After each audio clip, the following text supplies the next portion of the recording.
ቻናላችንን ላይክ፣ ሼር፣ ኮሜንት ያርጋችሁ ከሐሙድ ቲቪ ጋር ቤተሰብ ይሁኑ። እዛ ጋር ደግሞ ምስኪን ሲሆኑ አላህ ጠልቷቸው አይደለም። እዛ ጋር በጣም ሚሊዮነር ሲሆኑ ደግሞ አላህ ወዷቸው እንዳይመስላችሁ። ሁለቱም የጥላቻና የውዴታ ግዴታ ነው። ያቱም አንዳንዶቻችን ምን እንሳሳታለን። እንትና እኮ አላህ ወደዳቸው፣ አዘነበባቸው፣ ለቀቀባቸው አይደለም እንዴ? ለቀቀባቸው። አንተ ማሻአላህ ትላለህ። አንተ አላወቅም እንጂ መልቂያማ ሳት ይሆናል የተሸከሙት። ስንት ቤት አስለቅሰው ያን ብር እንዳመጡት አላህ ነው የሚያውቀው፣ አንተ አታውቀውም። ያንተን ጸጋ የምታውቀው ነገ መልቂያማ ነው። አንተ አላህ ያዋለልን ጸጋ የምታውቀው ዛሬ አይደለም፣ ነገ መልቂያማ ነው የምታውቀው። ስለማንም ፎቅ፣ ስለማንም መኪና፣ ስለማንም ብር አንተ አይመለከትም።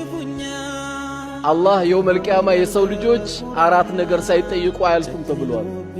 4 ነገር ማንም ሰው ሳይጠይቅ አያልፍም። ከነዛ መካከል አንዱ ገንዘብ ነው። ገንዘብ ደግሞ ለሁለት ጥያቄው ከየት አመጣ፣ በምን አወጣ። ከየት አወጣ፣ በምን አወጣ። አሁን ይህን ጥያቄ እንዴት ይመልሳል ሰው ልጅ? ይሄ ከባድ ነገር።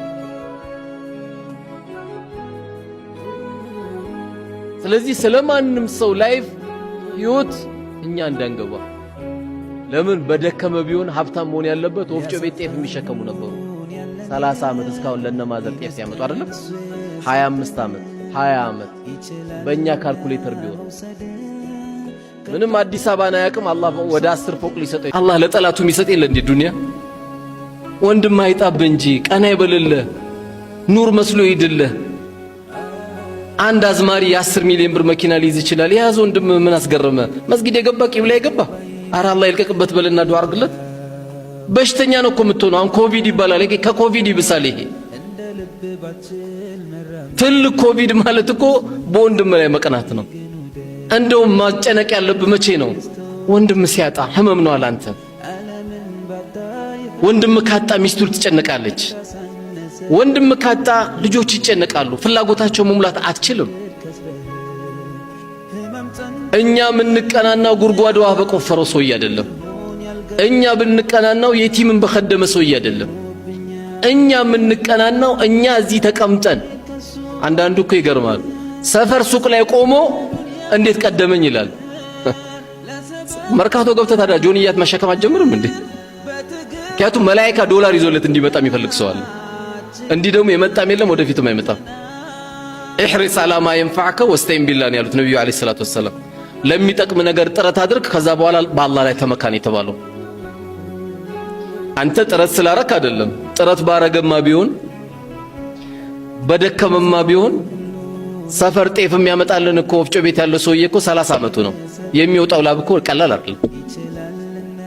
አንዳንዱ ደግሞ አላህ ያመጣዋል፣ ከገጠር ይመጣል። የቤት ሰራተኛ ሲባል ተራ አድርጎ የሚያያለ ደግሞ የሚያሳዝነው ተራ አድርጎ የሚያየ 6-7 ልጅ ወልደዋል። ነገ ልጅ ሰራተኛ ልትሆን ትችላለች።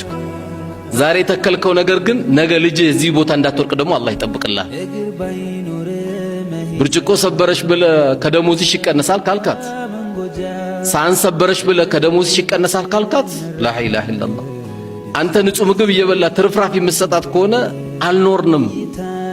ይሄ እስልምና አይፈቅደውም።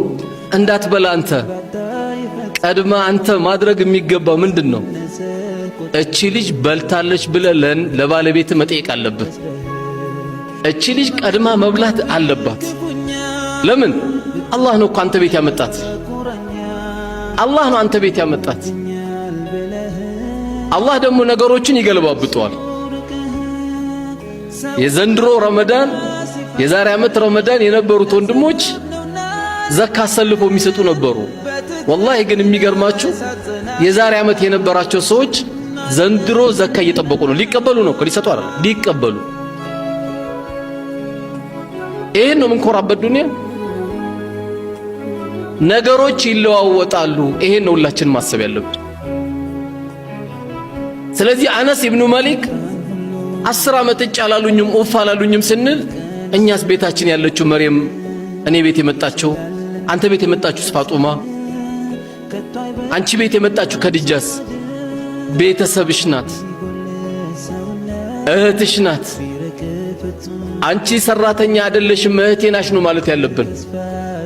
ሎቲ ያንጠለጠለ ስናይ ፐርም የተቀባ ስናይ ዱርዬ ብለን ምን ገልጸው ሰው ስናይ አይ አንተ የጀሃነም ሰው እያልን እንጠራዋለን። በምን አወክ? አንተን እዛ ቦታ አድርጎ አላህ እሱን ደግሞ አወል ሰልፍ ያመጣዋል። እዚህች ጋር ሁሉ ያመጣዋል። ባንተ እጅ እኮ አይደለም እሱ። ወንድሜ ጸጉር ልክ አይደለም፣ እስላማዊ አዳቡን የጠበቀ አይደለም ብለህ ሄደ ብትችል ስጦታ ሰጠ፣ ብትችል ሻይ ጋብዘ እንጂ አንተ የጀሃነም ሰው እያልከው እንዴት ነው መስጊድ የሚገባው? ልክ አሁን ላንተ የጀነት ካርድ ያስከነ እኮ የሚመስለው አይደል? የራስህም ኻቲማ ገና አላወቅም። ስለዚህ ወንድሞችን በምታይበት ጊዜ ረህመተኛ አዛኝ ነው መሆን ካንተ የሚጠበቀው እንጂ መኮፈሳችን ወንድሞችን ለመለወጥ መፍትሄ ወይ መድኃኒት አይሆንም። ስለዚህ የኛን ኻቲማ አናቀም። ሰሃቦች እኮ ጦርነት ላይ መጋደል ላይ ባሉበት ጊዜ አንዱ ከተቃራኒ ተዋጊ ላኢላሃ ኢላላህ ባለ ጊዜ ሰሃባው ገደለው። ሰሃባው ሲገለው እንዴት ትገለዋለህ ብሎ ሰሃባው አጠገብ ላኢላሃ ኢላላህ እያለ እንዴት ወንድምህን ትገለዋለህ ብሎ አንተ ቶሎ ሸቀል ስታደርግ ቶሎ አቢሲኒያ አትሩጥ፣ ቶሎ ዳሽን አትሩጥ፣ አሮጊት ጋር ሩጥ፣ የቲም ጋር ሩጥ፣ ሚስኪን ጋር ሩጥ። እዛ ሄዳስ መስገብ እናትን ደበቅ አድርገህ ስጣት፣ አባትን ደበቅ አድርገህ ስጠው። ሸቀል ስታደርግ ቶሎ ሰው የሚሮጠው ቶሎ በል በዚህ አካውንት አስገባልኝ አትበል። ከዛች አካውንት በእጅ ደግሞ አውጣ።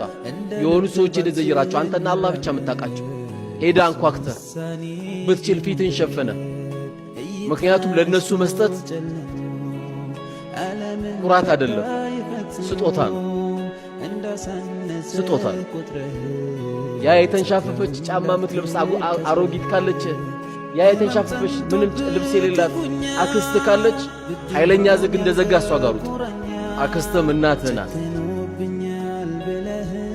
ይህን ካረክ የዓለም ሕዝብ ሁሉ ምቀኛ ሆኖ ጀማ በግሩፕ ቢመጡ ሰላማዊ ሰልፍ በአንተ ላይ ቢመጡ ወላሂ ጎዶ ኢነ ናሰ ለው እጅተመዐ ዐላ አን የንፈዑከ ቢሸይን ለም የንፈዑከ ኢላ ቢሸይን ቀድ ከተበላሁ ዐለይክ።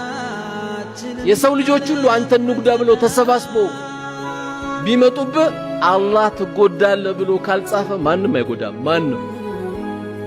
ማንም አይጎዳም። አላህ የጻፈብህ አይቀርም።